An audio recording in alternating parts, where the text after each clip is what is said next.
ফরিদপুরের মাটিতে গড়ে উঠেছে এক অনন্য প্রতিষ্ঠান, বাংলাদেশ নদী গবেষণা ইনস্টিটিউট।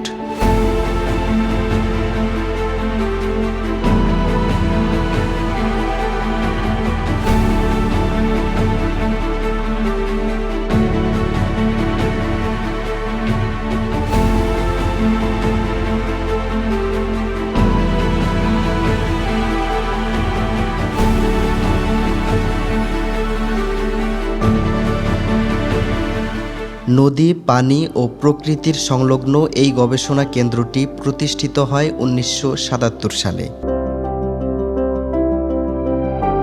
জাতীয় প্রয়োজন আর বৈজ্ঞানিক অঙ্গীকার থেকে এখানে প্রতিদিন চলতে থাকে গবেষণা নদীর গতি প্রবাহ, পলি সঞ্চয়, নদী ভাঙন, তীর সংরক্ষণ ও বাঁধ প্রকল্প নিয়ে। প্রতিষ্ঠানটির রয়েছে আধুনিক হাইড্রোলিক ল্যাবরেটরি, যেখানে ছোট আকারে নদীর প্রতিরূপ তৈরি করে যাচাই করা হয় পানি প্রবাহের গতি ও প্রকৃতি। এখানে রয়েছে ফুলুম চ্যানেল, সিমুলেশন মডেল এবং পরীক্ষাগার, যা বাস্তব প্রকল্পের আগেই সমস্যাগুলো পূর্বাভাস দিতে সহায়তা করে। বাংলাদেশের প্রতিটি বড় নদীর প্রকৌশল কাঠামো, হোক সেটা নদী শাসন, সেতু বা বাঁধ, এর সফল বাস্তবায়নে এই ইনস্টিটিউট নীরবে কাজ করে যাচ্ছে যুগের পর যুগ ধরে। গবেষণা ও পরীক্ষার মাধ্যমে যে জ্ঞান তৈরি হয় তা শুধু দেশের ভৌগোলিক চিত্রকেই রক্ষা করছে না, বরং প্রাকৃতিক দুর্যোগের হাত থেকেও বাঁচাচ্ছে লাখো মানুষকে। ফরিদপুরের এই প্রতিষ্ঠান এখন শুধু একটি জায়গা নয়, এটি হয়ে উঠেছে বাংলাদেশের নদীকেন্দ্রিক চিন্তা, পরিকল্পনা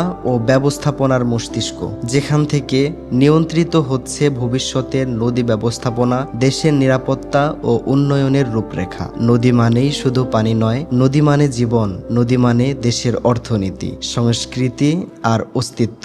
আর এই জীবনধারাকে টিকিয়ে রাখতেই বাংলাদেশ নদী গবেষণা ইনস্টিটিউট কাজ করে যাচ্ছে একনিষ্ঠভাবে। বাংলাদেশ নদী গবেষণা ইনস্টিটিউট, নদী বোঝে, দেশ গড়ে।